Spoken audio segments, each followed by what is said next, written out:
Hey everybody, ready for chapter 6? Here we go. Chapter 6. My father meets a rhinoceros.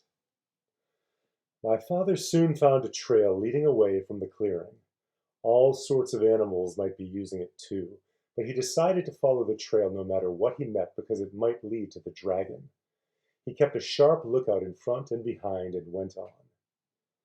Just as he was feeling quite safe, he came around a curve right behind the two wild boars. One of them was saying to the other, "Did you know that the tortoises thought they saw Monkey carrying his sick grandmother to the doctor's last night? But Monkey's grandmother died a week ago, so they must have seen something else. I wonder what it was." "I told you there was an invasion afoot," said the other boar, "and I intend to find out what it is. I simply can't stand invasions." "Me neither," said a tiny little voice. "I mean, me neither." And my father knew that the mouse was there too. "Well," said the first boar, "you search the trail up this way to the dragon.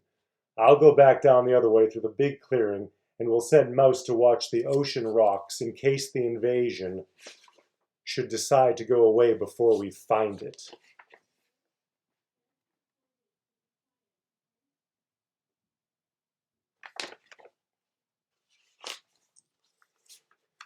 My father hid behind a mahogany tree just in time, and the first boar walked right past him. My father waited for the other boar to get a head start on him, but he didn't wait very long because he knew that when the first boar saw the tigers chewing gum in the clearing, he'd be even more suspicious. Soon the trail crossed a little brook, and my father, who by this time was very thirsty, stopped to get a drink of water. He still had on his rubber boots, so he waded into a little pool of water and was stooping down when something quite sharp picked him up by the seat of the pants and shook him very hard. "Don't you know that's my private weeping pool?" said a deep, angry voice. My father couldn't see who was talking because he was hanging in the air right over the pool, but he said, "Oh no, I'm so sorry. I didn't know that everybody had a private weeping pool."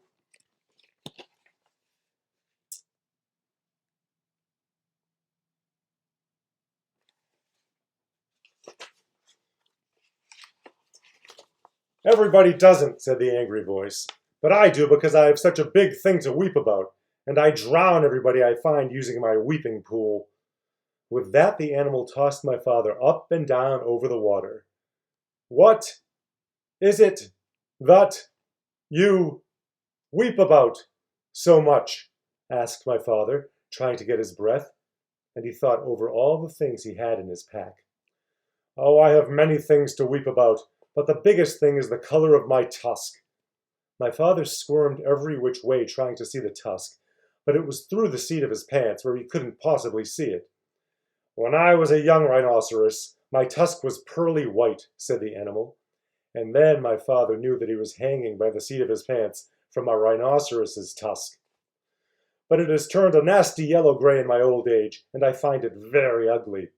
You see, everything else about me is ugly, but when I had a beautiful tusk, I didn't worry so much about the rest.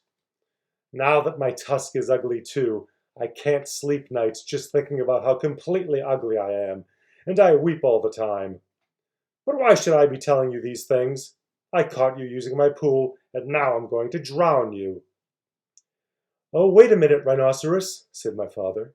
"I have some things that will make your tusk all white and beautiful again. Just let me down, and I'll give them to you." The Rhinoceros said, "You do? I can hardly believe it. Why, I'm so excited." He put my father down and danced around in a circle while my father got out the tube of toothpaste and the toothbrush.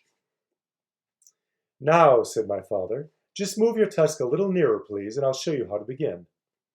My father wet the brush in the pool, squeezed on a dab of toothpaste, and scrubbed very hard in one tiny spot.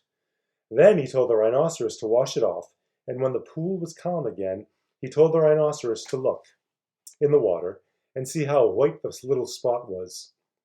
It was hard to see in the dim light of the jungle, but sure enough, the spot shone pearly white, just like new. The rhinoceros was so pleased that he grabbed the toothbrush and began scrubbing violently, forgetting all about my father.